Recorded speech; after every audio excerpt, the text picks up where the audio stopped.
Request है कि सब अपने आप को अनम्यूट रखें और कोई बोले नहीं बीच में। नवकार मंत्र का उच्चारण करते हैं 3 बार। आप सब सुने, बोले कोई नहीं। ओम ह्रीं नमो अरहन्ताणं। ओम ह्रीं नमो सिद्धाणं। ओम ह्रीं नमो आयर्याणं। ओम ह्रीं नमो उवच्छायाणं। ओम ह्रीं नमो लोये सब्बसाहूनं। ओम ह्रीं नमो अरहन्ताणं।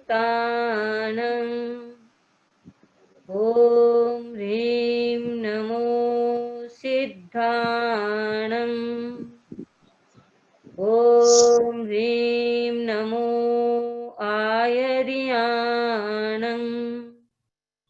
ओम ह्रीं नमो उवच्छायाणं। ओम ह्रीं नमो लोये सब्बसाहूनं। ओम ह्रीं नमो अरहन्ताणं। ओम ह्रीं नमो सिद्धाणं। ओम ह्रीं नमो आयर्याणं। ओम ह्रीं नमो उवच्छायाणं। ओम ह्रीं नमो लोये सब्बसाहूनं। येषु पञ्चणमुक्कारो सब्बपापप्रणाशनो मङ्गलानं च सब्बेसिं पढमं हवै मङ्गलम्। पढमं हवै मङ्गलम्।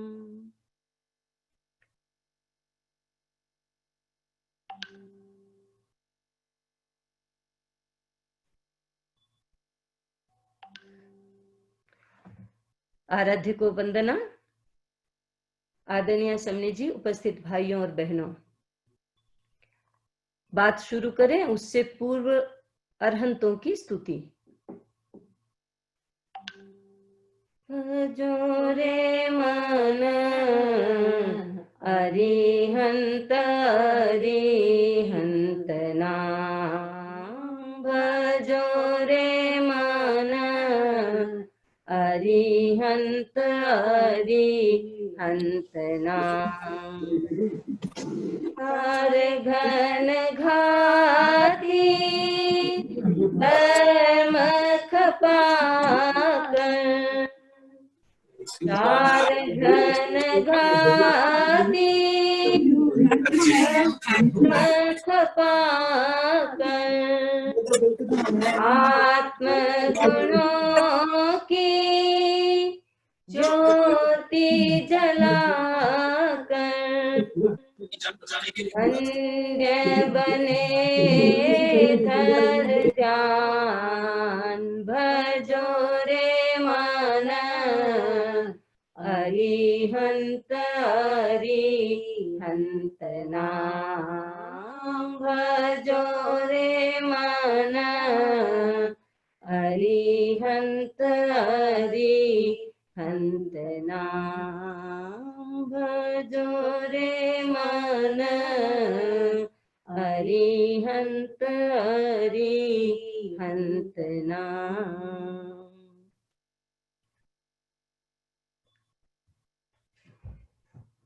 भगवान महावीर के निर्वाण के पश्चात आचार्यों की परंपरा शुरू रही। भगवान महावीर के निर्वाण के 3 वर्ष 8.5 महीने के बाद 5वां आरा शुरू हुआ।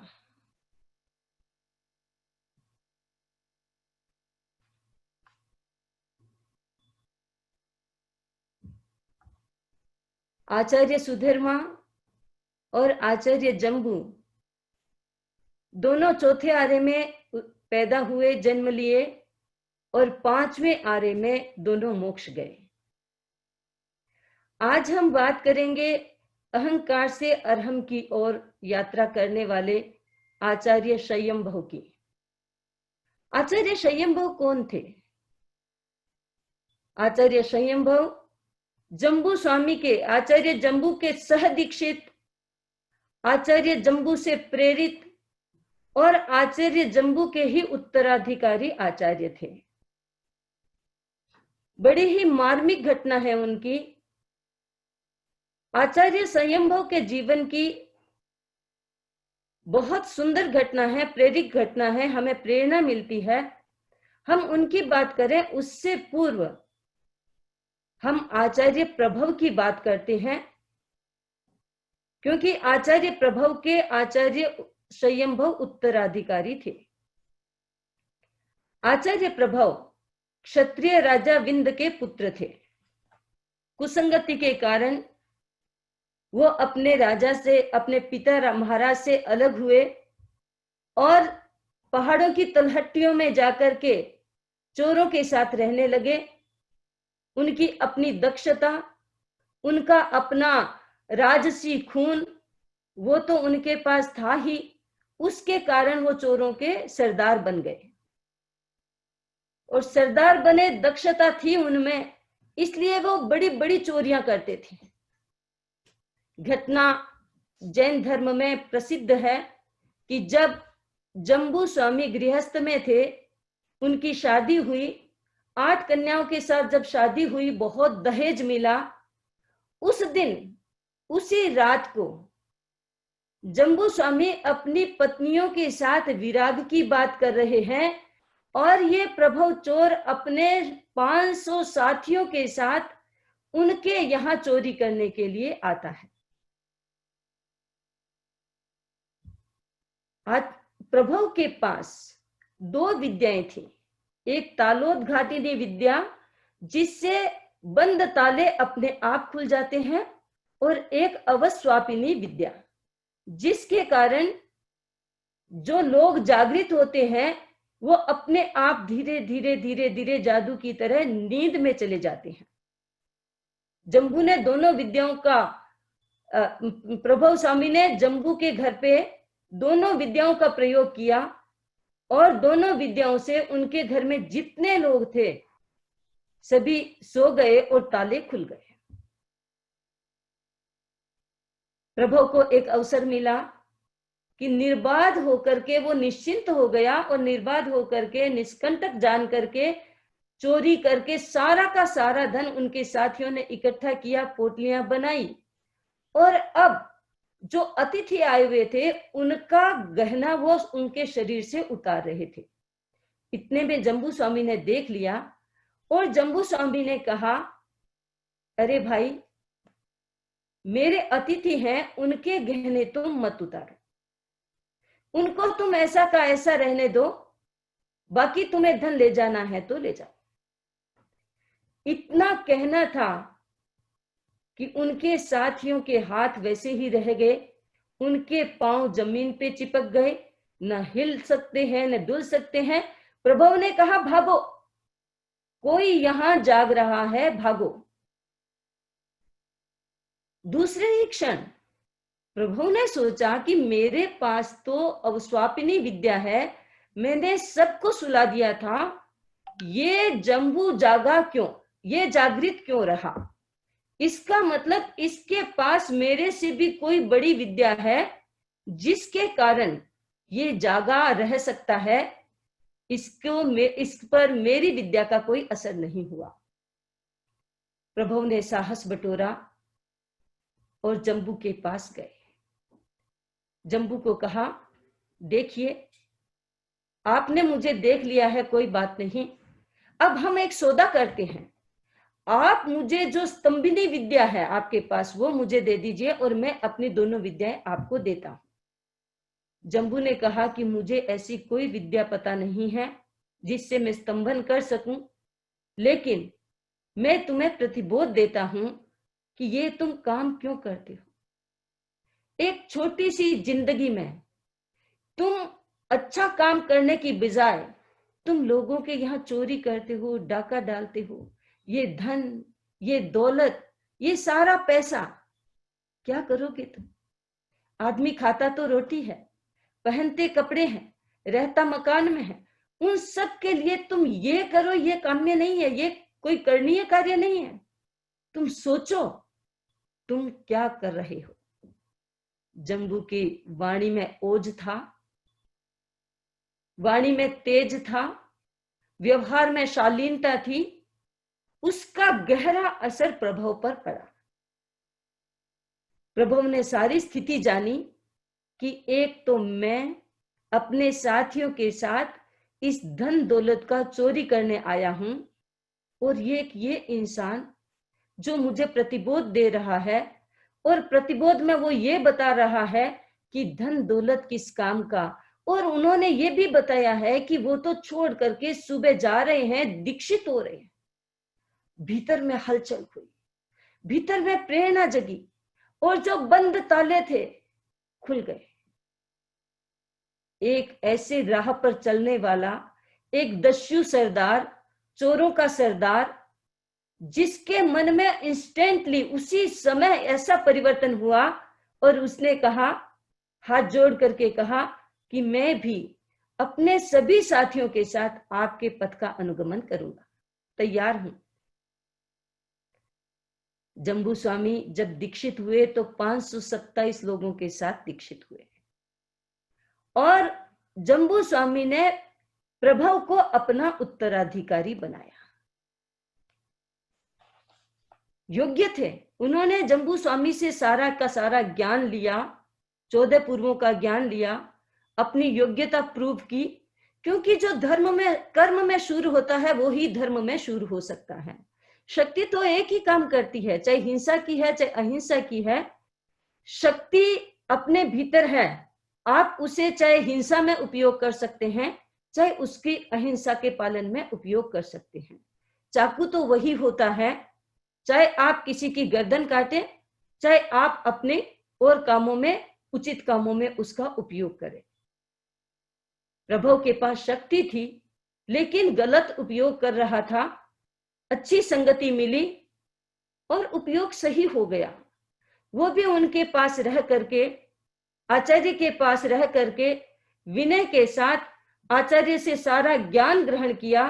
जितना जैन धर्म का ज्ञान, अगाध ज्ञान था जम्बू के पास, उस सारे के सारे ज्ञान को ग्रहण किया, और जम्बू स्वामी के वो उत्तराधिकारी बने।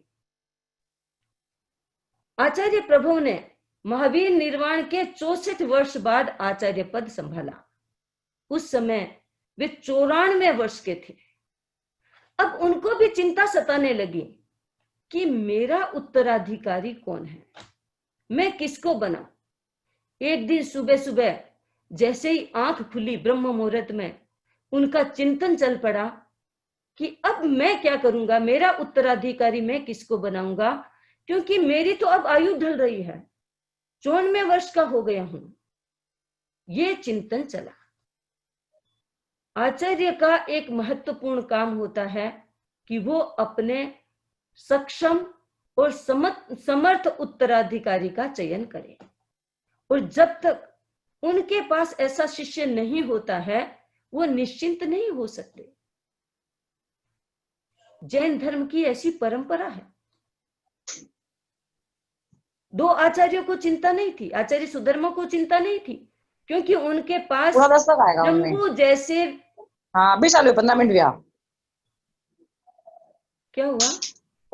ईयरफोन ला, मुझे ले ले हाँ ईयरफोन बीच में कोई बोले नहीं, कृपया बीच में बोले नहीं कोई भी। तो हमारी बात चल रही है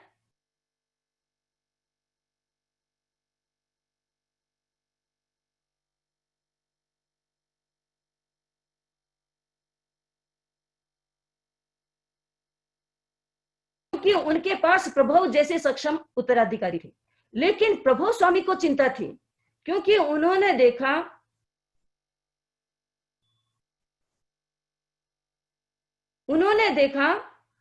अपने शिष्यों में कि मेरे ऐसे कौन सा शिष्य है मेरे पास इतने शिष्यों में जिनको मैं अपना जैन धर्म का ऐसा शक्तिशाली उत्तराधिकार है उसको मैं सौंप सकूं। अपने सभी शिष्यों की तरफ उन्होंने दृष्टि घुमाई, लेकिन उनको लगा कि मेरे पास ऐसा वर्तमान में कोई शिष्य नहीं है जिसको मैं अपना उत्तराधिकारी दे सकूं। चिंता और बढ़ गई। सोचा क्या मेरे श्रावक समाज में, मुख्य श्रावकों में, या जो ऐसे श्रावक हैं जिनको अभी तक मेरे पास आने का मौका नहीं मिला है, मेरे श्रावक समाज में क्या कोई ऐसे व्यक्ति हैं जिनको मैं तैयार कर सकूं। दृष्टि दौड़ाई, लेकिन उनको लगा कि श्रावकों को तैयार करने में टाइम बहुत लगेगा। यदि कोई पका पकाया व्यक्ति मिल जाए जो मेरे उत्तराधिकार को, इस जैन शासन के उत्तराधिकार को, इस भव संतापिणी विद्या को ग्रहण करने में सक्षम हो सके, ऐसा यदि पका पकाया बना बनाया व्यक्ति मिल जाए तो ज्यादा अच्छा रहेगा। क्या करें? अब उनकी दृष्टि और आगे बढ़ी। उन्होंने विचार किया कि क्या ब्राह्मण समाज में कोई ऐसा ताकतवर ब्राह्मण है जिसको मैं प्रेरित करूं, जिसको मैं समझाऊं और मैं उसको दीक्षित करूं। ये जैन धर्म की परंपरा रही है, विशेषता रही है कि भगवान महावीर को जब अपने आचार्यों गणधरों की जरूरत थी तो उन्हें ब्राह्मण समाज से ही मिला, और अब ये आचार्य, ये क्षत्रिय थे, आचार्य प्रभव क्षत्रिय थे, इन्होंने भी ब्राह्मण समाज में खोजबीन की, क्योंकि उस जमाने में ब्राह्मण समाज में बड़े प्रकांड विद्वान हुआ करते थे। इन्होंने सोचा कि कोई ऐसा प्रकांड विद्वान मिल जाए जिसको मैं समाधान दे सकूं, जिसको समाहित कर सकूं, जिसको मैं जैन धर्म समझा सकूं, ऐसा यदि मुझे व्यक्ति मिल जाए तो मेरा काम बन जाए। उन्होंने अपनी दृष्टि घुमाई और उनको एक नाम नजर में आया, स्वयंभव पंडित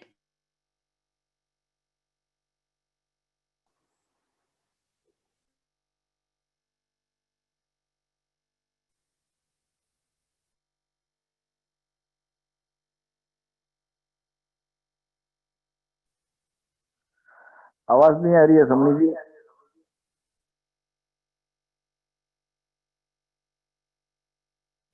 वीडियो फ्रीज हो गया है, ऑडियो फ्रीज हो गया है।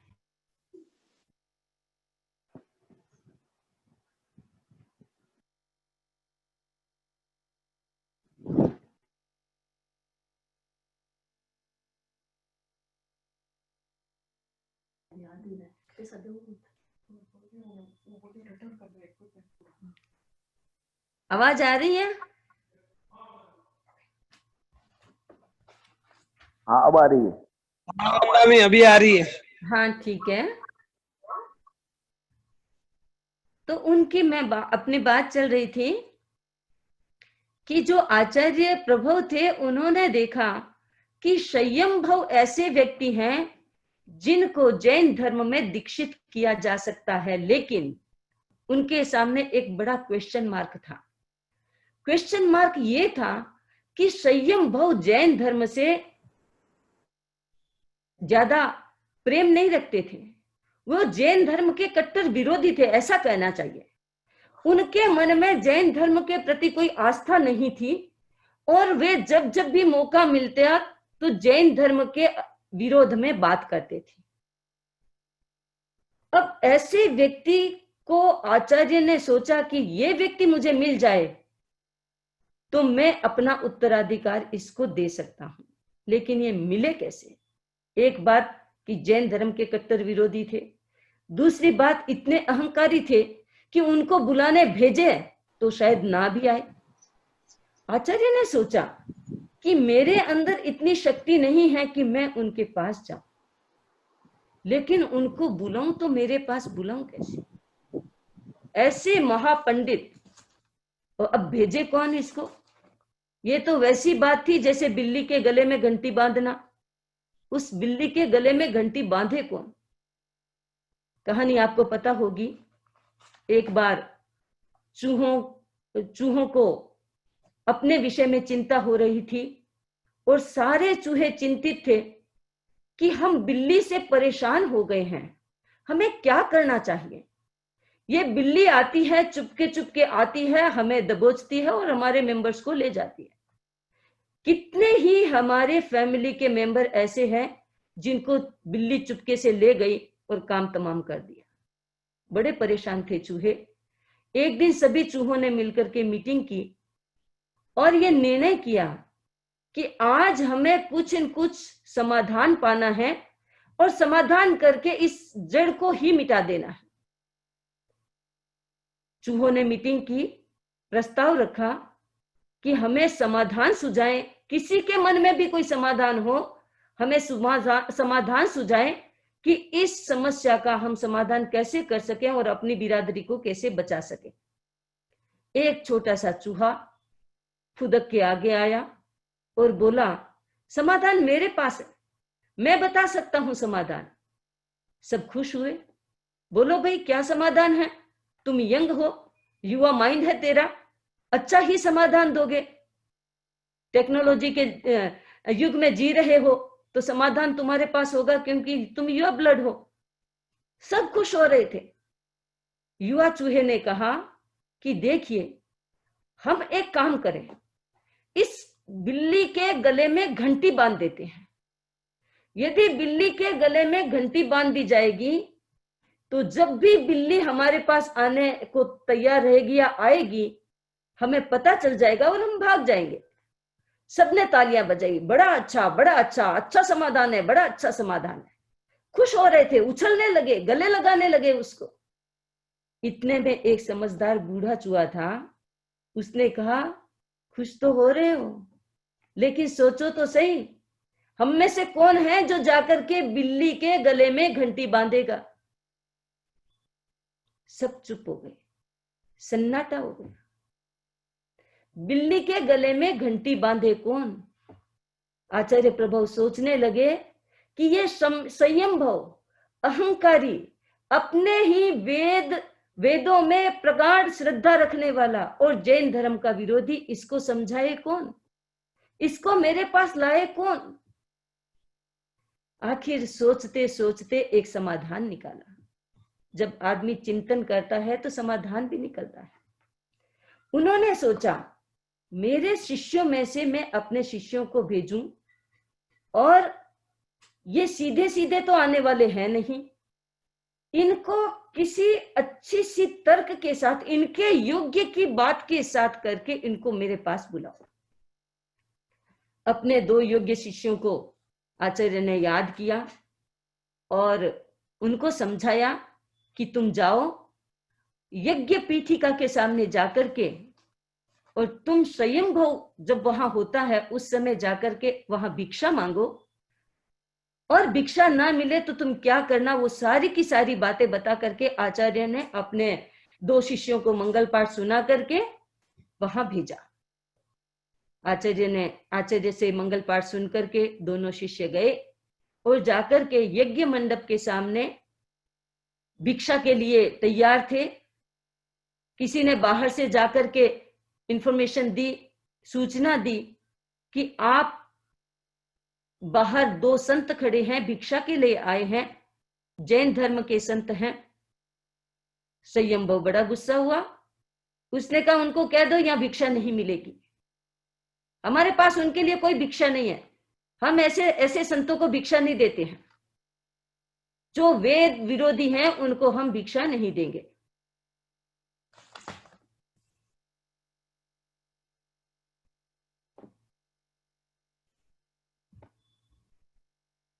शायद सुनाई दे रहा होगा।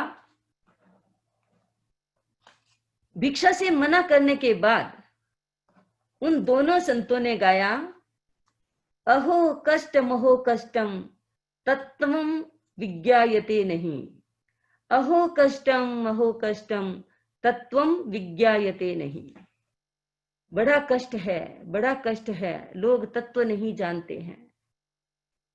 ये लोग जो मना कर रहे हैं, हमसे घृणा करते हैं, हमसे दूरी बनाते हैं, वो लोग तत्व नहीं जानते हैं।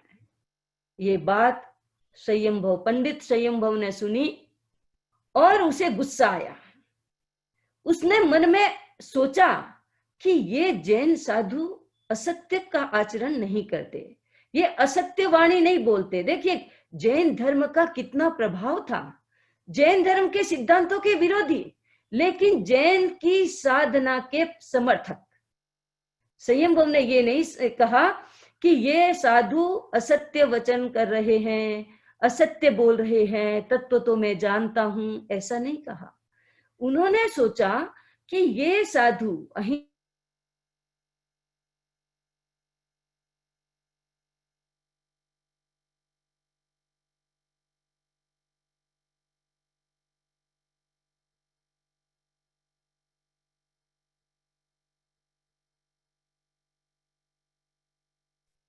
जी आवाज नहीं आ रही है, पिक्चर भी फ्रीज हो गया।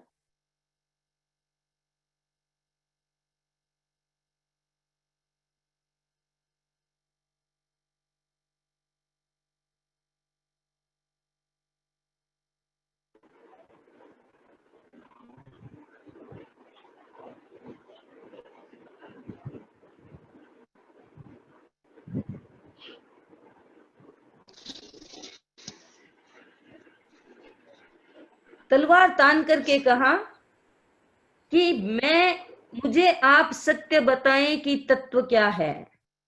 उपाध्याय तो डर गए, सामने तलवार देखी और डर गए कि ये आज तलवार लेकर के क्यों आया है। उपाध्याय ने कहा कि वेद सत्य है, यज्ञ सत्य है, तुम सत्य का आचरण कर रहे हो, तुम तत्वों को समझ रहे हो। संयमभव ने कहा कि या तो मेरी तलवार आ रही है या मुझे सत्य बता दीजिए, आखिर तत्व क्या है मुझे ये बताइए, सत्य क्या है। बाहर जो खड़े हैं संत वो असत्य का आचरण नहीं करते और वो कहते हैं कि कष्टम अहो कष्टम अहो कष्टम, मुझे खेद है कि तुम तत्व नहीं जानते, वो असत्य का आचरण नहीं करते हैं। आप मुझे सीधे सीधे तत्व का रहस्य बताते हैं या फिर मेरी तलवार आपके गर्दन पर चलती है। आखिर भयभीत उपाध्याय ने कहा कि तत्व निर्ग्रंथों का सत्य है, वो जो बात कहते हैं वो तत्व है, वो तथ्य है। जो वेद हैं वो एक अलग परंपरा है, लेकिन यदि तत्वों की बात करते हो, सत्य की बात करते हो, तो निर्ग्रंथों का प्रवचन ही तत्व है, निर्ग्रंथों का प्रवचन ही सत्य है। अब क्या था, जितना बड़ा अहंकार उतना बड़ा विनय। आप देखिए जितना सघन अहंकार में वो पल रहे थे उतने ही बड़े विनय में आ गए और वहां से चले सीधे आए आचार्य प्रभु के पास। आचार्य प्रभु के पास आकर के उनको, मैं अपने आप को आपको समर्पित करता हूं, आप मुझे तत्व समझाइए।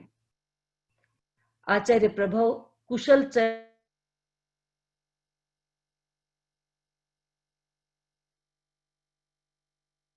पास खींच के आने दी। आने के बाद उन्होंने पूरा तत्व अच्छे से संयमभव को समझाया और उन्हें अपने शिष्य के रूप में स्वीकार किया, दीक्षित किया। वेदों का धुरंधर विद्वान वो पहले से ही थे, अब वे जैन धर्म में दीक्षित हो गए और आचार्य प्रभु से उन्होंने 14 पूर्वों का ज्ञान ग्रहण किया। जब वो दीक्षित हुए वो तो अचानक आ गए थे, वेद पीठिका में बैठे थे, उनको एक ललकार लगी, अचानक गुरु के पास आए और वहां दीक्षित हो गए। उस समय उनकी धर्म पत्नी परिवार में थी, वो गर्भवती थी। किसी को पता नहीं था कि वो गर्भवती है। धीरे धीरे गर्भ बढ़ा, परिवार में पुत्र का जन्म हुआ। पुत्र बड़ा हुआ। पुत्र ने एक दिन मां से पूछा, मां मेरे पिताजी कौन हैं? मेरे सभी दोस्तों के पिता हैं, क्या मेरे पिता हैं? यदि मेरे पिता हैं तो वो कहाँ हैं? मां ने पूरी की पूरी घटना अपने बच्चे को सुनाई। बच्चे ने कहा, मां मुझे आप आशीर्वाद दें, मैं अपने पिताजी से मिलने जाना चाहता हूँ।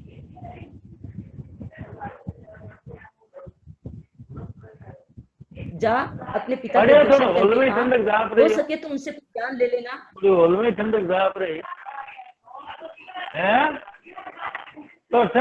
अपने पिता से तुम ज्ञान लेके आओ और मुझे भी तुम बताना। बेटा वहां से रवाना हुआ राजगृह से, धीरे धीरे चला और अपने पिता से वो चंपा में मिला, चंपा नगरी में मिला। उस समय आचार्य संयमभव चंपा नगरी में विराज रहे थे। बाप बेटे का मिलन हुआ, बच्चे ने वंदना की। बाप समझ गया होगा, पिता ने समझ लिया होगा कि ये मेरा ही पुत्र है, क्योंकि अपना चेहरा अपना खून बिना बोले बोल जाता है। बच्चे को समझाया। आचार्य संयमभव ज्योतिष विद्या के बड़े प्रकांड विद्वान थे। उन्होंने अपने बच्चे का हाथ देखा। उनको लगा कि मेरा बच्चा तो ये 6 महीने ही जीने वाला है।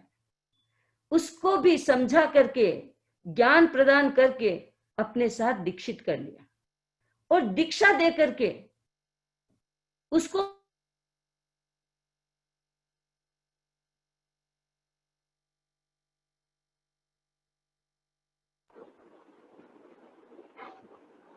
फ्रीज हो गया है।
ओम अरहम।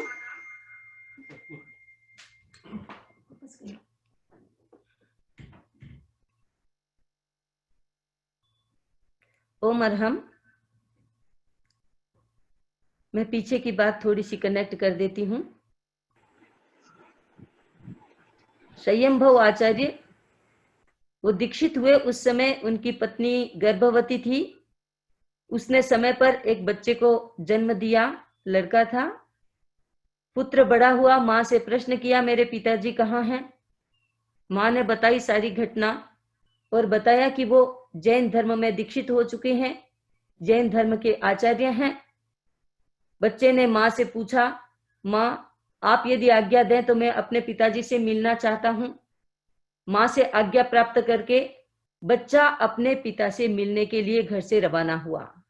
उस समय आचार्य संयमभव चंपा नगरी में विराज रहे थे। बच्चे ने चंपा नगरी में अपने पिता के दर्शन किए।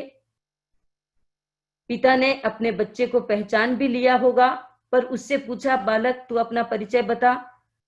बच्चे ने अपना परिचय बताया और कहा, मैं अपने पिता की खोज में हूं। बच्चे का पास में होना पिता को अच्छा भी लग रहा था और पिता के मन में एक क्वेश्चन आया कि मैं अपने बच्चे का भविष्य तो देखूं। वो हस्त विज्ञान में बड़े माहिर थे, ज्योतिष कला में बड़े माहिर थे, ज्योतिष विज्ञान में। उन्होंने अपने बच्चे का हाथ देखा और उनको पता लगा कि ये तो 6 महीने का मेहमान है। बच्चे को जैन धर्म में दीक्षा दी और उसकी साधना 6 महीने में कितनी अच्छी हो सके उसकी व्यवस्था की। दीक्षा दे करके अपने पुत्र के लिए उन्होंने एक आगम का निर्वहन किया, 10वें कालिक नाम का, क्योंकि उन्होंने सोचा कि ज्ञान तो अथाह है, इतना ज्ञान मेरा बच्चा 6 महीने में ले नहीं पाएगा। ये बालक है, होनहार है, लेकिन बालक है। 6 महीने में इतना ज्ञान ये ले नहीं पाएगा, इसके लिए संभव नहीं होगा। तो उन्होंने मुख्य मुख्य बातों का निरूपण करके 10वें कालिक सूत्र की रचना की। और वह 10वें कालिक सूत्र उस बच्चे को, जिसका नाम था मनक, अपने बच्चे मनक को सिखाया, समझाया, बताया, उसका रहस्य दिया। और 6 महीने के बाद पुत्र का देहावसान हो गया, स्वर्गलोक हो गया। उस समय वो थोड़े से भीतर से विचलित हो गए आचार्य, उनके आंखों में पानी आ गया। शिष्यों ने देखा कि आचार्य जी तो किसी इतने सक्षम हैं, इतने सुस्थिर हैं, इतने निष्प्रिय हैं। आज तक हमने अपने आचार्य की ऐसी परिस्थिति नहीं देखी, आखिर बात क्या है? शिष्यों ने पूछा, गुरुदेव, हमने कभी आपको ऐसे सोच मग्न, शोक मग्न नहीं देखा। ये छोटा शिष्य 6 महीने से ही तो आपके पास है, इसके लिए आपके मन में इतना अनुराग और इसके जाने पर इतना शोक, क्या बात है? गुरु ने कहा, ये मेरा शिष्य तो था, लेकिन ये मेरा संसार पक्ष में सुपुत्र था। शिष्यों ने कहा, आपने बताया नहीं? ये आपका बेटा था, आपने बताया नहीं? गुरु ने कहा, बता देता तो आप गुरु पुत्र मान करके इसको कुछ भी नहीं करने देते, और ये कुछ नहीं करता तो निर्जरा से वंचित रह जाता। इसको निर्जरा करनी चाहिए थी, ज्ञान प्राप्त करने चाहिए था, सुविधावादी नहीं बनना चाहिए था।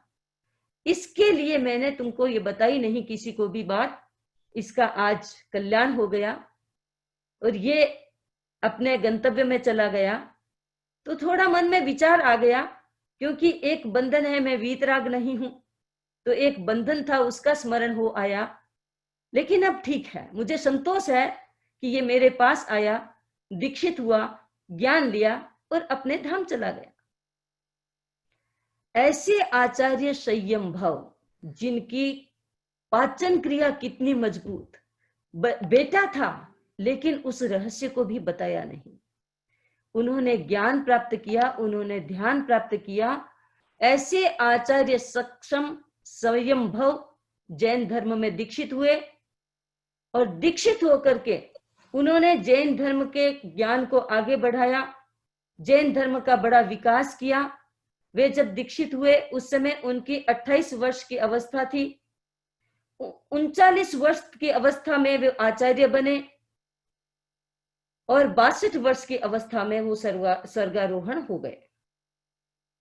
उनकी अहंकार से अरहम की यात्रा सफल हुई। आदमी में अहंकार तो आ सकता है, लेकिन जब सत्य समझ में आता है तो अहंकार टूट सकता है। ये एक विरल घटना है। आदमी को पता चलता है, कमजोरी होती है, पता चल जाता है मैं गलत हूं, फिर भी अपने आप को प्रूव करते रहने की कोशिश करता है कि नहीं, मैंने जो कह दिया वो ही सत्य है। और येन केन प्रकारेण हर तरह से कोशिश करेगा कि मैं अपने आप को सत्य साबित करूं। लेकिन आचार्य संयम भव अपनी विद्या में, अपने ज्ञान में अहंकारी थे, लेकिन जैसे ही पता चला कि वो जो अपने आप को मानते हैं वो एक फॉल्स अहंकार है, झूठा अहंकार है। क्योंकि जब तक तत्व सामने नहीं आता, जब तक तत्व समझ में नहीं आता, तब तक इंसान कितना ही ज्ञान कर ले, कितनी ही पोथियां पढ़ ले, पोथी पढ़ जग मुआ, कितने ही पोथियां पढ़ ले, लेकिन वो ये सारे व्यर्थ ही हो जाते हैं। लेकिन जब तत्व समझ में आता है तो वास्तव में पढ़ना होता है। विद्वान होना एक अलग बात है और ज्ञानी होना अलग बात है। वो पहले विद्वान थे, अब ज्ञानी हो गए। जैन धर्म में दीक्षित होने के बाद ज्ञानी हो गए, और ज्ञानी अवस्था में उन्होंने अपना पूरा जीवन काल अच्छे तरह से निरतिचार साधुपन पाल करके अच्छी तरह से वो अपने अगले धाम के लिए तैयार हुए, अपने धाम पहुंचे।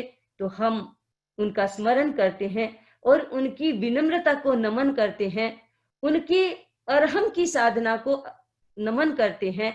इसी बात के साथ मैं अपनी बात संपन्न करती हूँ। और मैं समनी जयंत प्रज्ञा जी को अपना स्थान देती हूँ। वो अब आगे का जो चंद राजा का व्याख्यान हमारा चल रहा है, बहुत सुंदर, बहुत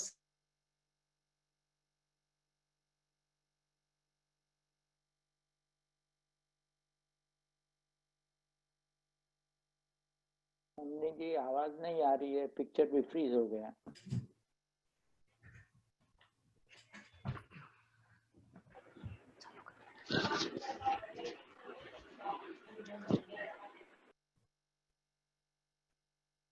ओ मरहम।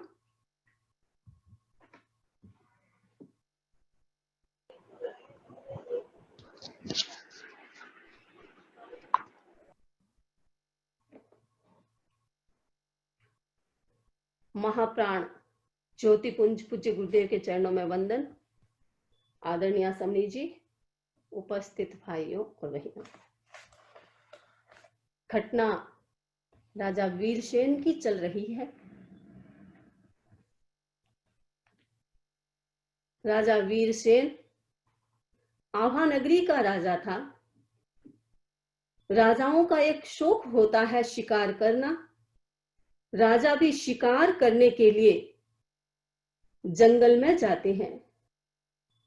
राजा जिस घोड़े पर थे वह घोड़ा राजा के अनुकूल नहीं था, इसलिए वो घोड़ा राजा को घोर जंगल में ले गया। राजा के जितने भी सैनिक थे, जितने भी कर्मचारी थे, वो सब पीछे रह गए। राजा अकेला घोर जंगल में गया। संयोग ऐसा मिला, ऐसा स्थान आया जहां घोड़ा भी राजा को छोड़ देता है और राजा भी डाली को पकड़ करके रुक जाते हैं। तालाब था। तालाब में राजा ने सीढ़ियां देखी। राजा उस सीढ़ियों से नीचे जाते हैं।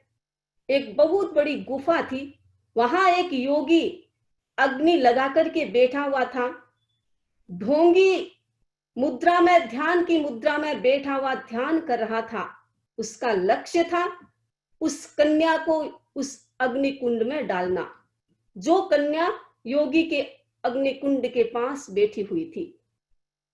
राजा वीरसेन ने उस कन्या की रक्षा की, उस ढोंगी योगी को भगाया और उस कन्या के साथ बाहर आने के लिए तैयार हुए।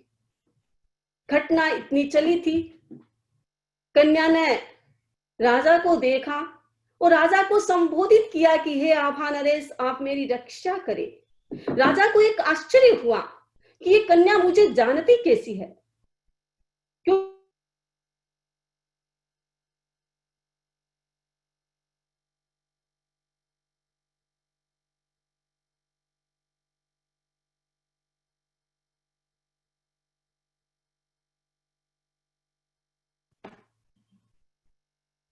आवाज नहीं आ रही है।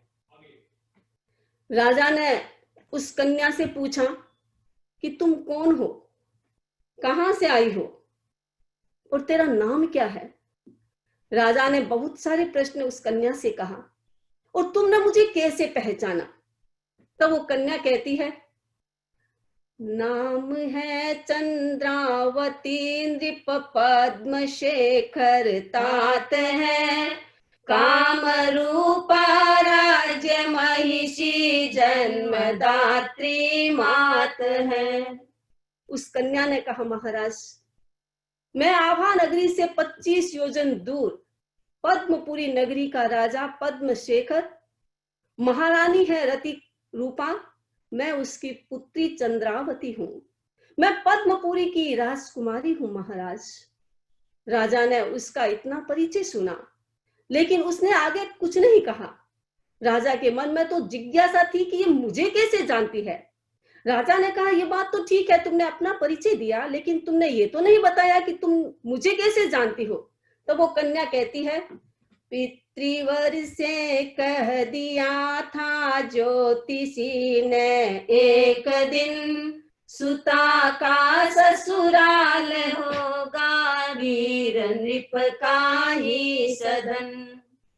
कन्या ने कहा, महाराज, जब मैं युवा अवस्था में प्रवेश कर चुकी थी, तब मेरे पिता ने एक ज्योतिषी को बुलाया, मेरी जन्म पत्रिका दिखाई और पूछा कि मेरी पुत्री का वर कौन बनेगा, किसके साथ इसकी शादी होगी। उस समय मैं भी वहां थी। उस ज्योतिषी ने महाराज आपका नाम लिया। आभा नगरी का राजा वीरसेन इस कन्या का पति होगा। मैंने जब आपका नाम सुना, मेरे भीतर में भी इस प्रकार का स्पंदन पैदा हुआ और मुझे महसूस हुआ कि यही मेरे पति बनने के योग्य है। मैंने उस दिन से यह संकल्प कर लिया कि मैं राजा वीरसेन की ही पत्नी बनूंगी और किसी की नहीं। उस दिन से मैंने आपको पति के रूप में स्वीकार किया। आज जब ये घोर जंगल था, तब मैंने सोचा कि संकट की घड़ी में अपना ही कोई रक्षक आ सकता है, कोई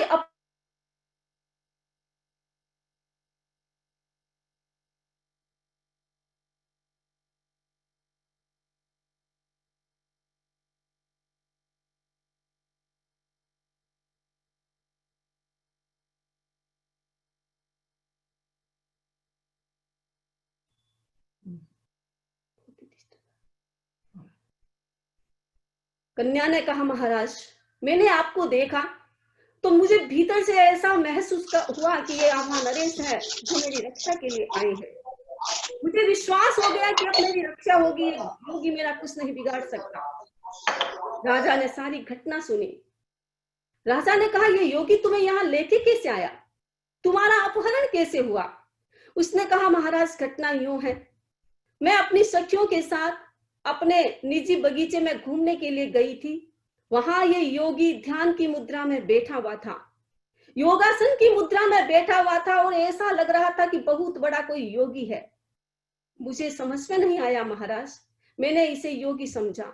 मेरी दासियों ने, मेरी सखियों ने भी इसे योगी समझा और जैसे ही उसने हमको देखा, वो एक बहुत बड़ा माया जाली था, बहुत बड़ा जादू जानता था, इंद्रजाल जानता था और उस इंद्रजाल के आधार पर उसने मेरी सभी सखियों को बंदी बना लिया, उनकी नजर को बंद कर दिया और जैसा वो कहता है मेरी सखियां वो ही करती थी और इस प्रकार उसने मेरा अपहरण किया, मुझे यहाँ लेके आया और मेरा यहाँ बलिदान देने वाला था, मेरी बलि होने वाली थी। महाराज आपने मेरी रक्षा की, आपने मुझे बचाया। राजा ने सारी घटना को सुना। राजा ने अनुमान लगाया कि व्यक्ति कैसा धूर्त होता है, भीतर से कैसा होता है, बाहर से कैसा होता है, हम पहचान नहीं सकते। बहुत सारे लोग ऐसे होते हैं जो बाहर से बड़े मीठे मीठे बोलते हैं, बड़े ध्यान की मुद्रा में रहते हैं, लेकिन अंदर में छुरियां चलती रहती है। हमारे जैन दर्शन में 4 प्रकार के ध्यान बताए हैं। 2 ऐसे ध्यान जिसके माध्यम से पाप का बंधन होता है, पाप कर्मों का बंधन होता है। 2 ऐसे ध्यान जिसके माध्यम से पाप कर्मों से मुक्ति मिलती है। 2 ध्यान जो कर्मों का उदय करता है, व्यक्ति को दुखी बना देता है और 2 ध्यान ऐसे हैं जिसके माध्यम से व्यक्ति सुखी बन जाता है, अपने कर्मों की निर्जरा करता है, अपने सुख कर्मों का बंधन करता है। वो ढोगी योगी 8 और रौद्र ध्यान की मुद्रा में बैठा हुआ था, उस राजकुमारी का बलिदान देने वाला था। राजकुमारी के अपने पुण्य थे। जो व्यक्ति का अपना पुण्य प्रबल होता है, जब व्यक्ति के अपने शुभ कर्म होता है, तो एक जंगल में भी उसका कोई रक्षक आ जाता है।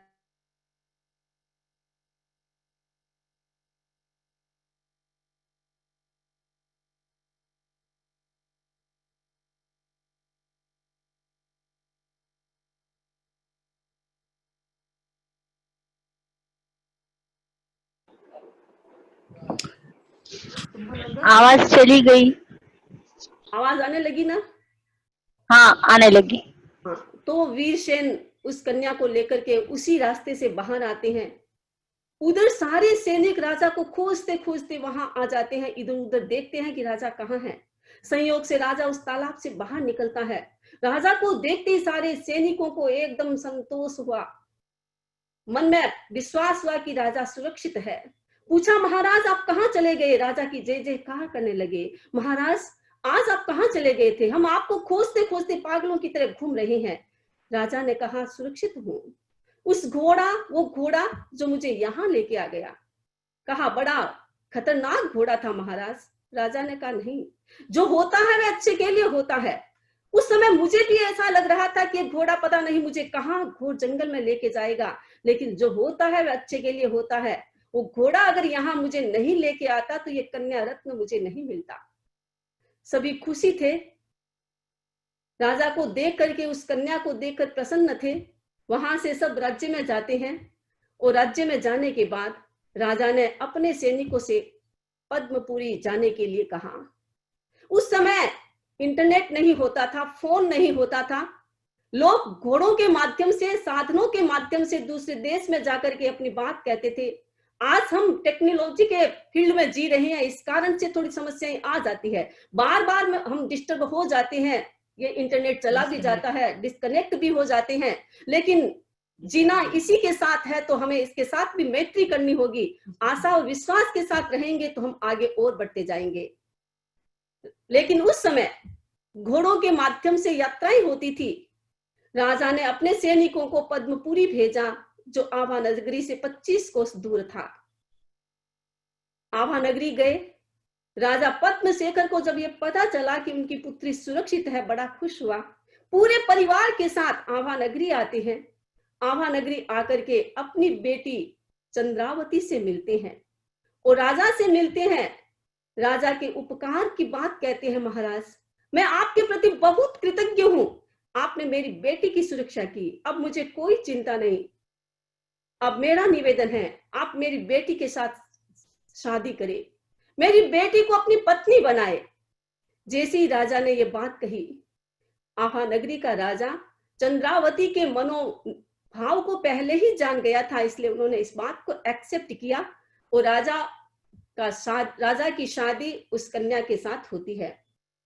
अब पद्म नृप चल करके आभाते, प्यारी पुत्री का उद्वाहर चाहते है। पूर्व महिषी वीरमती झगड़ालू, जलती रहती महिलाएं बन ईर्ष्यालु है। धर्मनिष्ठ महाराजा और महारानी, जनता अब सहयोगी जो थी अभिमानी।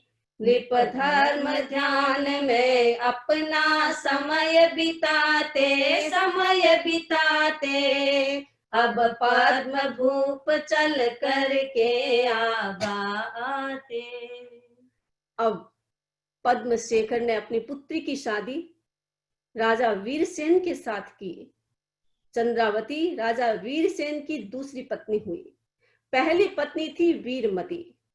वीरमती धार्मिक नहीं थी, धर्म के संस्कार नहीं थे, रूप से तो बहुत सुंदर थी, धूर्त थी, धूर्तता के साथ उसकी बुद्धि चलती थी और भीतर में एक ईर्ष्या भी थी। राजा ने जब दूसरी कन्या के साथ शादी की, दूसरी को रानी बनाया, तो वीरमती के मन में ईर्ष्या का भाव पैदा हुआ। सोचा कि ये क्या, ये मेरे सोच बन करके आ गई है। अब चंद्रावती नई थी, छोटी थी, रूपवान थी, गुणवान थी, बुद्धिमान थी और राजा इसे बहुत प्रेम भी किया करते थे। चंद्रावती में बहुत गुण थे, राजा का पूरा ध्यान रखती थी और इसके साथ साथ महारानी वीरमती को भी अपनी बड़ी बहन के तुल्य मानती थी।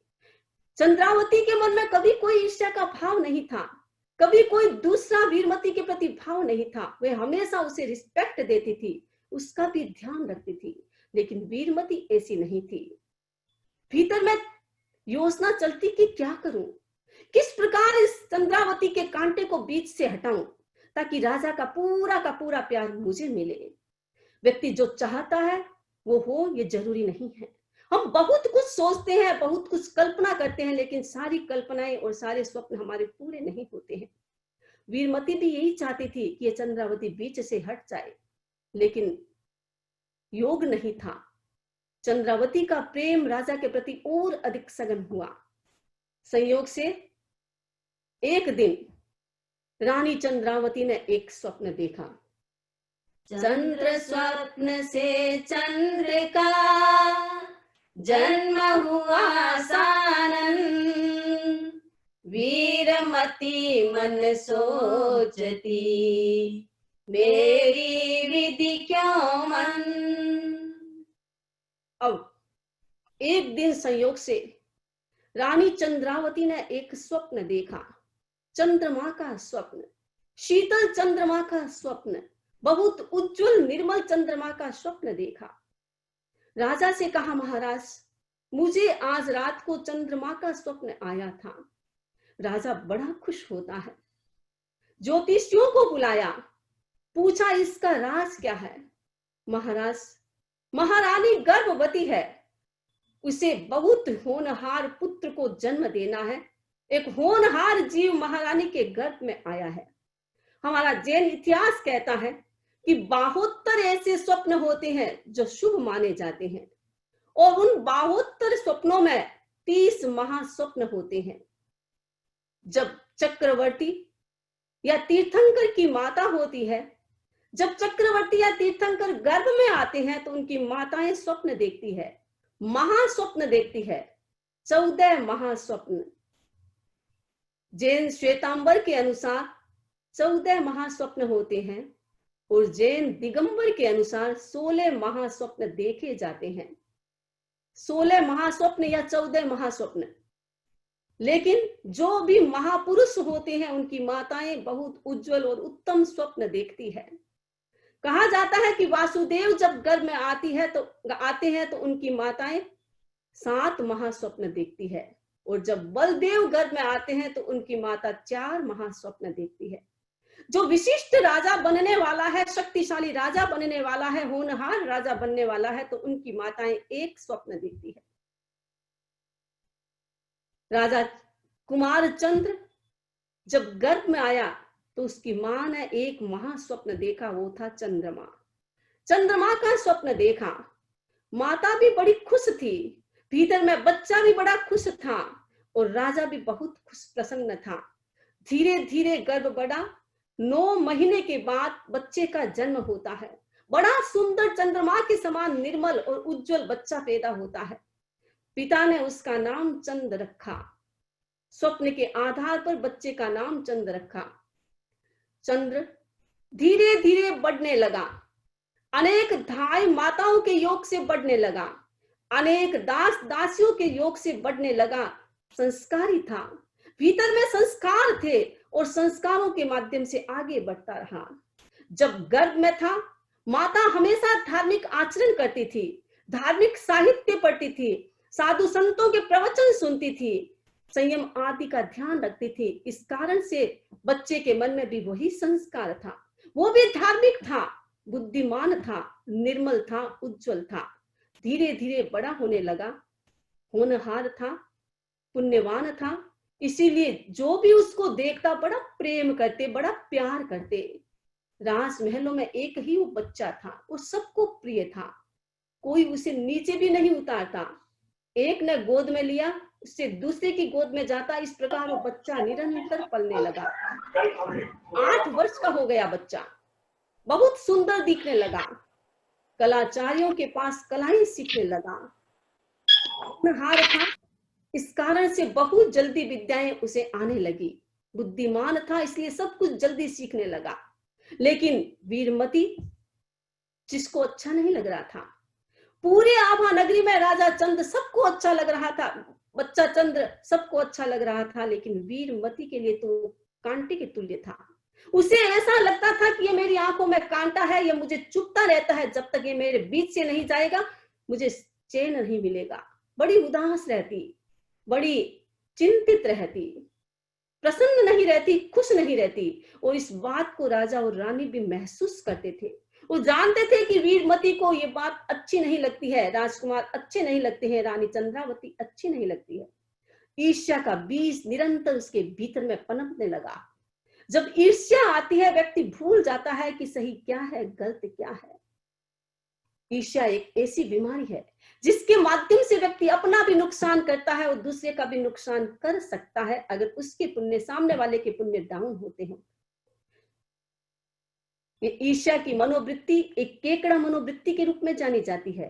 2 प्रकार की मनोवृत्ति होती है, एक जटायु मनोवृत्ति होती है, एक केकड़ा मनोवृत्ति होती है। जटायु मनोवृत्ति का मतलब दूसरे को हेल्प करना, दूसरे को सहयोग देना, और केकड़ा मनोवृत्ति का मतलब दूसरे को बर्बाद करना, दूसरे को गिराना। घटना ऐसी है कि एक व्यक्ति एक नदी के किनारे केकड़ों को पकड़ करके टोकरी में डाल रहा था। एक केकड़े को पकड़ा, टोकरी में डाला, दूसरे को पकड़ा, टोकरी में डाला, तीसरे को पकड़ा, टोकरी में डाला। निरंतर वो ऐसा धंधा कर रहा था। एक व्यक्ति वहां खड़ा देख रहा था। उसने सोचा ये व्यक्ति क्या कर रहा है, इसका तो श्रम बेकार हो रहा है। उसने कहा भाई तुम क्या कर रहे हो? उसने कहा केकड़ों को पकड़ रहा हूं। अरे केकड़ों को पकड़ रहे हो ये तो मुझे भी दिखता है, लेकिन तुम केकड़ों को पकड़ करके टोकरी में डाल रहे हो, ऊपर ढक्कन नहीं लगाते हो, तुम्हें पता है सारे केकड़े उछल करके बाहर चले जाएंगे। उसने हंसते हुए जवाब दिया, भाई तू नहीं जानता, मेरा तो धंधा है, मैं हर दिन केकड़ों को पकड़ता हूँ, इनकी मनोवृत्ति में जानता हूँ। जब एक केकड़ा उछल करके बाहर जाने की कोशिश करेगा तो दूसरा केकड़ा उसकी टांग को पकड़ करके उसे नीचे गिरा देगा, जाने नहीं देगा। यह है केकड़ा मनोवृत्ति। जो ईर्ष्या की मनोवृत्ति होती है, जो दूसरे को गिराने की कोशिश होती है। रानी वीरमती के मन में भी ये ईर्ष्या की मनोवृत्ति पनप रही थी। इतनी गहरी ईर्ष्या हो गई कि अब करूं क्या, रास्ता नहीं मिल रहा था कि क्या करूं, इन दोनों को बर्बाद कैसे करूं, माँ और बेटे को बर्बाद कैसे करूं। क्योंकि वो जानती थी कि राजा, ये कुमार चंद पैदा हो गया तो राजकुमार तो यही बनेगा, राजा तो भविष्य का यही बनेगा, और मेरे तो कोई संतान नहीं है, तो मैं क्या करूंगी। राजा भी मुझे बहुमान नहीं देगा, राजमाता भी यही बनेगी। इस बात की भी उसे चिंता थी। वो भी चाहती थी कि मेरे भी कोई संतान हो, मेरे कोई पुत्र हो, लेकिन वो पुत्रवान नहीं बनी थी। उदास थी, चिंतित थी, अपने राजमहल में बैठी हुई थी। बैठी बैठी सोच रही थी कि क्या करूं। तो एक दिन क्या होता है, अचानक वो बैठी हुई थी महलों के भीतर में, बाहर झरोखे में देख रही थी, चिंतित थी, उदास थी। अचानक झरोखे के बाहर देखा एक पेड़ था, उस पेड़ पर एक तोता बैठा हुआ था।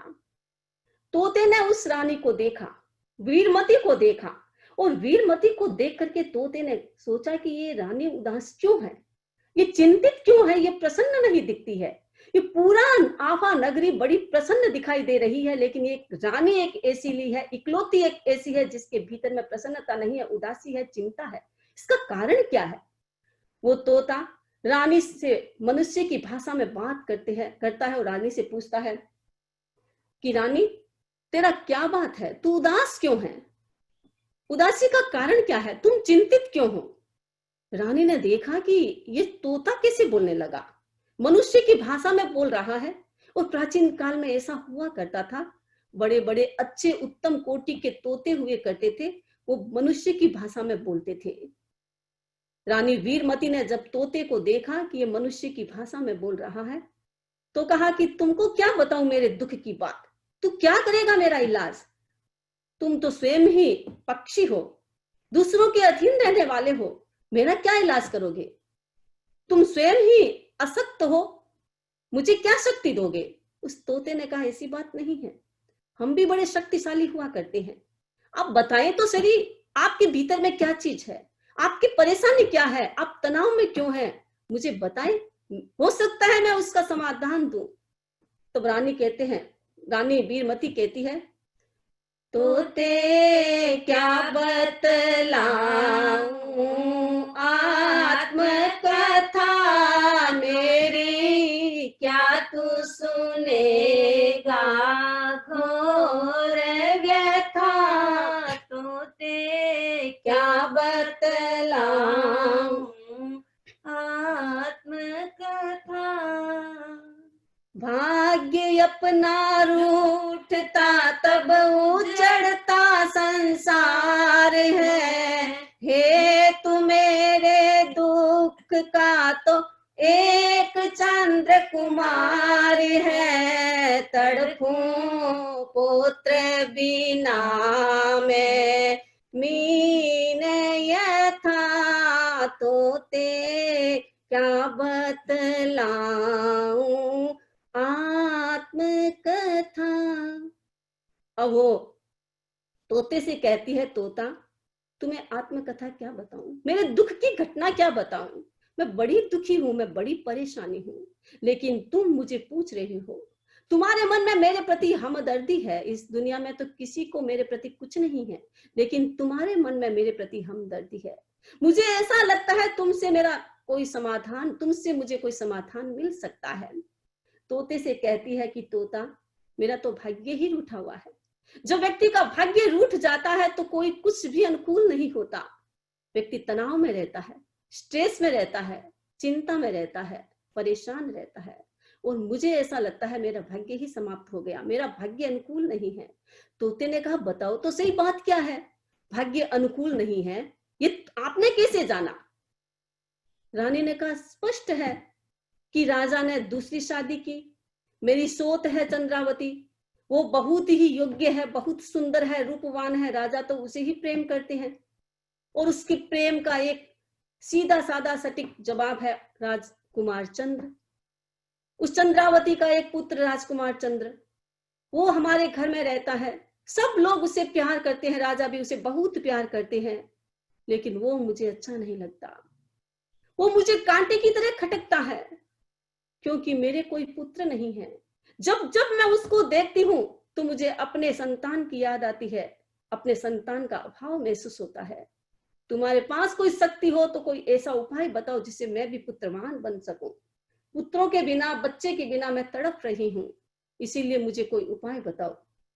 तब वो तोता कहता है, सदा भाग्य रहता नहीं, देवी एक समान, पुत्र प्राप्ति हित मैं करूं, अब थोड़ा उत्थान। अब वो तोता क्या कहता है? रानी की बात को सुनता है, दुख की घटना को सुनता है, रानी की परेशानी को सुनता है। तोता महसूस करता है कि जिसके संतान नहीं होती वो कितनी दुखी होती है। आज ये रानी जिसके संतान नहीं है इसलिए वो दुखी है। मुझे इसके दुख को मिटाने की कोशिश करना है। भाग्य तो हर व्यक्ति का अपना होता है, लेकिन कोशिश करने में क्या जाना है। पुरुषार्थ तो करना ही चाहिए, भाग्य के भरोसे नहीं रहना चाहिए। पुरुषार्थ करने वाला व्यक्ति रास्ता निकाल लेता है, आगे बढ़ जाता है। तोते ने उस रानी से कहा, देवी भाग्य एक जैसा नहीं रहता है, आज अनुकूल नहीं है, हो सकता है कल तुम्हारा भाग्य अनुकूल बन जाए। मैं तुम्हारे पुत्र हो इसके लिए कोई प्रयत्न करूंगा, कोई उपाय बताऊंगा। अब जैसे ये बात कही, रानी के मन में एक जिज्ञासा हुई कि इसके मन में मेरे प्रति इतनी सहानुभूति क्यों? कहीं कोई ढोंग तो नहीं है? मेरे मन की बात को जानने की कोशिश और फिर कुछ नहीं। ये तोता मेरे लिए क्या करेगा? आखिर पूछूं है कौन, ये कहां से आया है, ये क्या जानता है और मेरे लिए उपाय क्या करेगा? तब रानी उसे पूछती है कि तुम कौन हो? रानी कहती है, कौन तुम आए, कहां से, स्वयं का परिचय कहो, समझ यह आई कहां से, दुख सुनते क्यों अहो, पीछे मुझको बताना उपाय तथा, तोते क्या बतलाऊं आत्मकथा। अब रानी उस तोते से पूछ रही है कि तोता कौन हो तुम, कहां से आए हो, तेरा क्या परिचय है, तुम ऐसा ज्ञान कैसे जानते हो, तुम ये बात कैसे जानते हो और तुम इसके लिए क्या उपाय करोगे? क्या तुम ज्ञानी हो? क्या तुमने ज्ञानियों से कोई बात सुनी है? मेरा क्या उपाय करोगे? मुझे सारी बात बताओ। तब वो तोता कहता है, उसका अपना परिचय देते हुए कहता है, महारानी मैं विद्याधर के घर पलता, जहाँ भांति भांति ग्रंथों का वर्णन चलता, वहाँ एक दिवस आते हैं जैन मुनीश्वर, पिंजर बंधन से मुक्त हुआ मैं सत्वर, उस दिन से मैं यात्रा में सदा निकलता, पर दुख देख कर बढ़ती हृदय विकलता, मैं आज यहाँ पर आया हंसता खिलता, महारानी मैं विद्या विद्याधर के घर पलता। और वो तोता बताता है कि मैं कहाँ से आया हूँ, मैंने क्या सीखा है, मैंने क्या जाना है और मैंने क्या पढ़ा है। तोता कहता है, महारानी मैं एक विद्याधर के घर पलता था। विद्याधर मुझे अपने घर में पिंजरे में बंद करके रखता था। मैं हमेशा चाहता था कि मुक्त हूं, लेकिन मुक्ति का कोई उपाय नहीं था। वो विद्याधर मुझे बहुत प्रेम भी किया करता था। वो धार्मिक था, ग्रंथों का अध्ययन करता था। जब वो ग्रंथों का अध्ययन करता था, मेरे पिंजरे को पास में ही रखता था, इसीलिए जो जो वो पढ़ता था सारा मैंने पढ़ा। मुझे भी वो याद हो गया, मुझे भी समझ में आने लगा। मैंने सोचा कि अब मुझे मुक्ति का उपाय खोजना है। उपाय खोजने की तैयारी में था, उपाय खोजने के बारे में सोच रहा था। संयोग से अचानक एक जैन मुनि का घर में आगमन होता है। मुनि घर में आते हैं। विद्याधर बहुत धार्मिक था, ग्रंथों का अध्ययन भी करता था।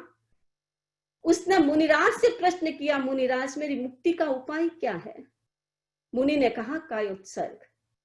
मुनि लेट जाते हैं, कायोत्सर्ग की मुद्रा में लेट जाते हैं और कहा मुक्ति का यह उपाय है। ध्यान, कायोत्सर्ग मुक्ति का सबसे अचूक उपाय है। जो व्यक्ति ध्यान करना सीख जाता है, जो व्यक्ति कायोत्सर्ग करना सीख जाता है, वो व्यक्ति बहुत जल्दी कर्मों से मुक्त हो सकता है। आपको पता है, हम जितने भी कर्मों को ग्रहण करते हैं, सारे कर्म पुद्गल दुनिया में है। बाहर की दुनिया से हम कर्मों को ग्रहण करते हैं और ग्रहण करने का माध्यम है हमारा शरीर। हम शरीर के माध्यम से बाहर के पुद्गलों को ग्रहण करते हैं। हमारा शरीर अगर स्थिर हो जाता है, हमारे शरीर में एक्शन कम होते हैं, मूवमेंट कम होता है, चंचलता कम होती है, तो बाहर से पुद्गलों को भी हम कम ग्रहण करेंगे। जब शरीर स्थिर होगा तो मन शांत हो जाएगा, वाणी शांत हो जाएगी। तो कायोत्सर्ग एक ऐसा माध्यम है जिसके द्वारा हम कर्मों को नष्ट भी कर सकते हैं, हम शुभ अशुभ कर्मों को शुभ में बदल सकते हैं और नए कर्मों का बंधन भी कम कर सकते हैं। तोते ने कहा, महारानी उस मुनि ने कायोत्सर्ग का उपाय बताया। विद्याधर ने कायोत्सर्ग प्रारंभ किया और मुझे भी एक मुक्ति का रास्ता मिल गया। मैं भी एक दिन कायोत्सर्ग की मुद्रा में उस पिंजरे में सो गया। मुझे पता था कि मेरी मुक्ति का यही उपाय है। कायोत्सर्ग की मुद्रा में सो गया। मेरा मालिक विद्याधर पिंजरे के पास आता है, मुझे पानी देता है, मुझे दाने देता है, लेकिन मैंने आंखें नहीं खोली। मैंने पानी पिया और न मैंने कोई दाना खाया। पूरा दिन बीत गया। जब मेरे मालिक ने देखा कि लगता है तोते की मृत्यु हो गई है, ये न तो हिलता है न डुलता है, इसीलिए उन्होंने पिंजरे को खोल दिया। जैसे ही पिंजरा खोला और मैं वहां से मुक्त हो गया, तब से आज तक मैं घूमता हूँ, इधर उधर फिरता हूँ, अनेक प्रकार के दृश्य देखता हूँ, अनेक प्रकार के लोगों को देखता हूँ। कोई उदास होते हैं, कोई दुखी होते हैं, कोई सुखी होते हैं, कोई आनंद में रहते हैं, कोई प्रसन्न होते हैं। ये सारी दुनिया की घटना मैं देखता हूँ, महसूस करता हूँ। आज जब मैं तुम्हारी नगरी में आया, इस वृक्ष पर बैठा और अचानक आपके दर्शन हुए और आपके चेहरे को देख करके, आपकी उदासी को देख करके, आपकी चिंता को देख करके मुझे भी चिंता हुई कि अवश्य रानी के मन में कोई न कोई परेशानी है। और तब मैंने सोचा कि मुझे परेशानी इनकी समाप्त करनी चाहिए। महारानी मैंने बहुत ग्रंथ पढ़े हैं, जैन ग्रंथों को पढ़ा है, जैन आगमों का अध्ययन किया है, इस कारण से मैं बहुत कुछ जानता हूँ। रानी बड़ी खुश होती है। रानी ने देखा कि ये तो तोता बड़ा ज्ञानी है, बड़ा विद्वान है, बहुत कुछ जानता है, तो अब मुझे कुछ पूछना चाहिए कि मैं क्या करूं जिस कारण से मैं पुत्रवती बन सकूं। तब तोता उपाय बताता है। तोता कहता है, मुक्त गगन में घूमता आया इस उद्यान, महारानी तुम लग रही मुझको मात समान। एक उपाय बता रहा सुनना दे कर ध्यान, उत्तर दिशि उद्यान में वापी एक महान। चैत्र पूर्णिमा को वहां करिया धोर, प्रमुख अप्सरा नायिका, नीलम है बेजोड़। बात गुप्त रखते हुए करना है आयास, खुशी खुशी से आ रही वीरमती निवास। अब तोते ने उपाय बताया, महारानी मैंने बहुत सारे ग्रंथों को पढ़ा है, बहुत सारे दुनिया के दृश्यों को देखा है, मैं देवलोक में भी जाता हूँ, मैं धरती पर रहता हूँ, मैं विद्याधर नगरी में भी जाता हूँ, सबकी बातों को सुनता हूँ, सबके दृश्यों को देखता हूँ, सबकी विद्याओं को देखता हूँ, जानता हूँ, उनके कार्यों को देखता हूँ। इसके आधार पर मैं एक आपको उपाय बताता हूँ, सही उपाय, सटीक उपाय है महारानी।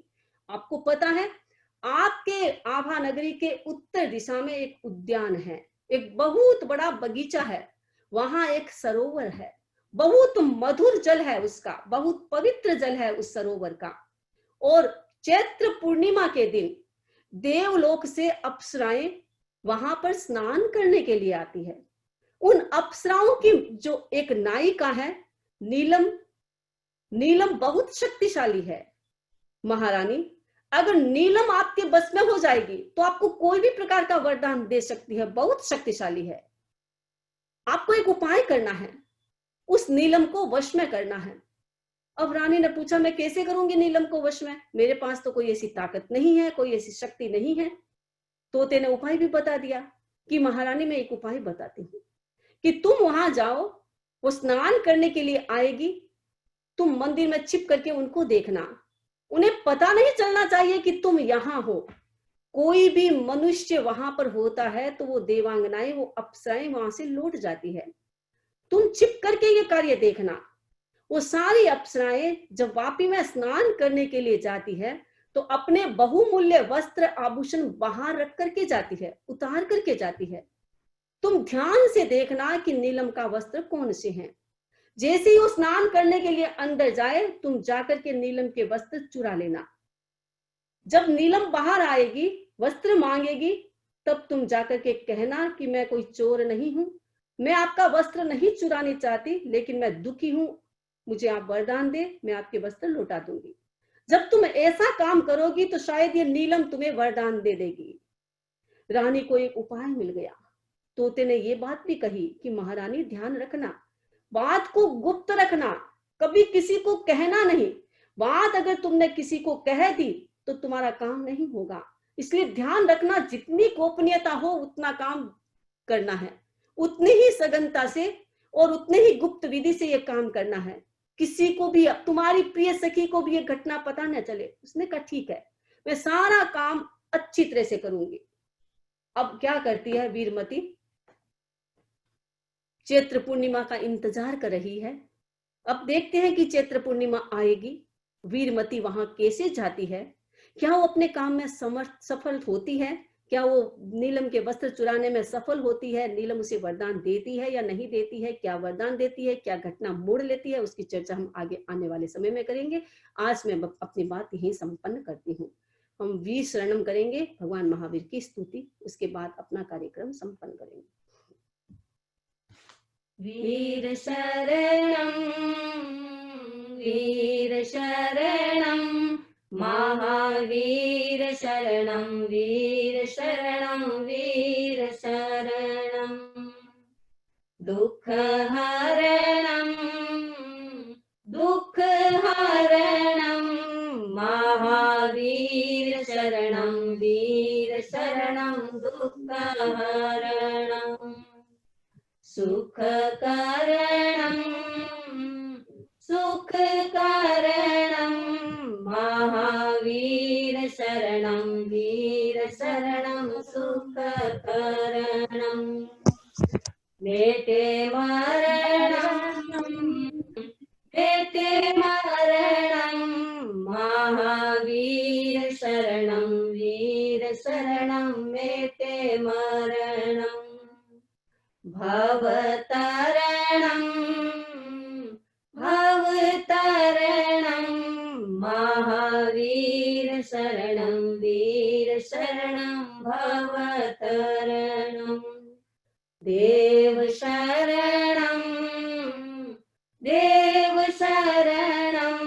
गुरुदेव शरणं धर्म शरणं आत्म शरणं गुरुदेव शरणं धर्म शरणं आत्म शरणं। मंगल पाठ, दोनों हाथ जुड़े हुए। नमो अर्हंताणं नमो सिद्धाणं नमो आयर्याणं नमो वज्रायणं नमो लोये सब्ब साहुणं चत्तारि मंगलम अर्हंता मंगलम सिद्धा मंगलम साहु मंगलम केवली पन्नत्तो धम्मो मंगलम चत्तारि लोगुत्तमा अर्हंता लोगुत्तमा सिद्धा लोगुत्तमा साहु लोगुत्तमा केवली पन्नत्तो धम्मो लोगुत्तमो चत्तारि शरणं पवज्जामि अर्हन्ते शरणं पवज्जामि सिद्धे शरणं पवज्जामि साहु शरणं पवज्जामि केवली पन्नत्तं धम्मं शरणं पवज्जामि। विघ्नहरण मंगल करण स्वाम भिक्षुनो नाम गुणो लग समरण किया सरे अचिंत्या का अंगूठे अमृत बसे लब्धिना भंडार श्री गुरु गौतम समरिये वांछित फलदातार संभवनाथाय नमः संभवनाथाय नमः संभवनाथाय नमः ओम अरहम। आज के लिए कोई एक चीज का पचकान कर ले, मन में सोच ले, कोई एक चीज का त्याग करना है। देवगुरु धर्म की साक्षी से धारणा प्रमाण त्याग है। इस फ्राइडे को एक प्रोग्राम हमने और स्केड्यूल किया है, उसका फ्लायर आपके पास मिल जाएगा, आपने देखा भी होगा फ्लायर। विशाल एक बार दिखा सको तो। आचार्य महाप्रज्ञ तारीख को 19 जून को उस दिन एक प्रोग्राम रखा है, journey with Acharya Mahapragya ji for 100 minutes. हम आचार्य महाप्रज्ञ जी के साथ एक यात्रा करेंगे, बहुत इंटरेस्टिंग और अच्छी यात्रा रहेगी। आप सब उसमें उपस्थित रहें ही आपसे रिक्वेस्ट है, और कोशिश करेंगे कि थोड़ी व्यवस्था दूसरी करें ताकि डिस्टरबेंस ना हो अपना इंटरनेट का। और आप जितनों को ये फ्लायर आप आगे से आगे बढ़ा सकें, इस इवेंट की आप इंफॉर्मेशन दे सकें, तो टाइम भी बड़ा अच्छा है आपके लिए, ठीक रहेगा। टाइम में भी कोई प्रॉब्लम नहीं है। 100 मिनट समय आचार्य महाप्रज्ञ जी के साथ बिताने हैं, क्योंकि ये 100 अभी तक पूरा हो रहा है। उस 19 तारीख के बाद 101वां जन्मदिन शुरू हो जाएगा। तो हम ये जो 100 वर्ष उन्होंने बिताए, उनके जन्म दिवस के हम मना रहे हैं पूरे साल। हम लास्ट में उस 19 तारीख को 100 मिनट्स उनके साथ बिताएंगे। तो बड़ा आकर्षक प्रोग्राम है, आप सभी उसमें भाग लें और अपने मित्रों, दोस्तों, फैमिली, परिवार सबको बताएं ताकि ये और अच्छा दिखे। मथेन बंदा में मथे मंदामी नमन स्वामी नमो स्वामी मथेन बंदा में एक बार